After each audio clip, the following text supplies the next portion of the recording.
Hello everyone, this is Leonard Ulrich with another video of the week.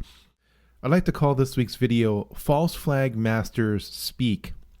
And I'd like to introduce you to a false flag engineer by the name of Patrick Clausen. He is currently the Director of Research at the Washington Institute for Near East Policy. Mr. Clausen served as an economist for the International Monetary Fund from 1981 until 1985, and then took a position as a senior economist with the World Bank. In short, he's a banker's tool who helps set geopolitical policy on behalf of the bankers who make trillions of dollars from millions of deaths. Now, you might think that's a bit of a stretch until you see and hear what he said on camera in September 2012. I frankly think that crisis initiation is really tough. And it's very hard for me to see how the United States president can get us to war with Iran. Which leads me to conclude that if, in fact, compromise is not coming, that the traditional way of America gets to war is what would be best for U.S. interests. That's right. Mr. Clausen talked about crisis initiation, as in starting a war, in this case with Iran. What's even more ironic is that Mr. Clausen complained that this crisis initiation is really tough. But Mr. Clausen goes on. He starts rattling off a list of false flag attacks that were engineered to start wars, just like a conspiracy theorist would. I'd like you to really consider what he's saying, and then I'm going to follow Mr. Clausen's comments, which become obviously blatant, with another arch-globalist banker's tool, Gary Hart. And after Mr. Hart speaks, I'm going to finish off this video podcast with a quote from General Wesley Clark, and I hope you'll understand why. Some people might think that Mr. Roosevelt wanted to get us into World War II, as David mentioned. You may recall we had to wait for Pearl Harbor. Some people might think Mr. Wilson wanted to get us into World War I. You may recall he had to wait for the Lusitania episode. Some people might think that Mr. Johnson wanted to send troops to Vietnam. You may recall we had to wait for the Gulf of Tonkin episode. We didn't go to war with Spain until the until the Maine exploded.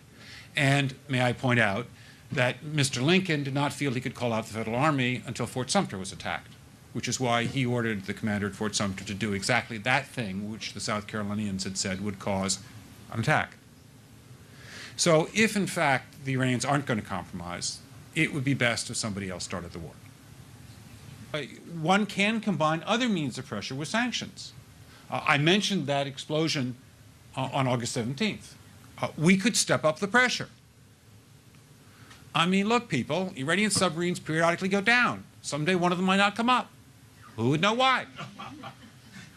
We can do a variety of things if we wish to increase the pressure. I'm not advocating that. But I'm just suggesting that this is not a either-or proposition. It's just sanctions has to succeed or other things. We are in the game of using covert means against the Iranians. We could get nastier at that. There is a chance for the President of the United States to use this disaster to carry out what his father, a phrase his father used, I think, only once, and hasn't been used since, and that is a new world order. About 10 days after 9/11, I went through the Pentagon and I saw Secretary Rumsfeld and Deputy Secretary Wolfowitz. I went downstairs just to say hello to some of the people on the Joint Staff who used to work for me, and one of the generals called me and he said, "Sir, you got to come in. You got to come in and talk to me a second." I said, "Well, you're too busy." He said, "No." He says, "We've made the decision. We're going to war with Iraq." This was on or about the 20th of September.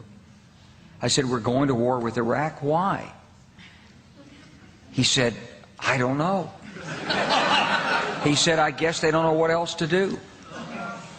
So I said, "Well, did they find some information connecting Saddam to Al-Qaeda?" He said, No. He says, "There's nothing new that way. They've just made the decision to go to war with Iraq."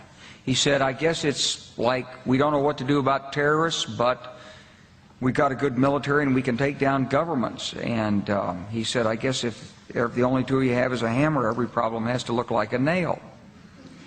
So I came back to see him a few weeks later, and by that time we were bombing in Afghanistan. I said, "Are we still going to war with Iraq?" And he said, "Oh, it's worse than that." He said, he reached over on his desk, he picked up a piece of paper, he said, I just got this down from upstairs, meaning the Secretary of Defense's office today, and he said, "This is a memo that describes how we're going to take out 7 countries in 5 years, starting with Iraq and then Syria, Lebanon, Libya, Somalia, Sudan, and finishing off Iran." Truth is about the Middle East is, had there been no oil there, it would be like Africa. Nobody is threatening to intervene in Africa. The problem is the opposite. We keep asking for people to intervene and stop it.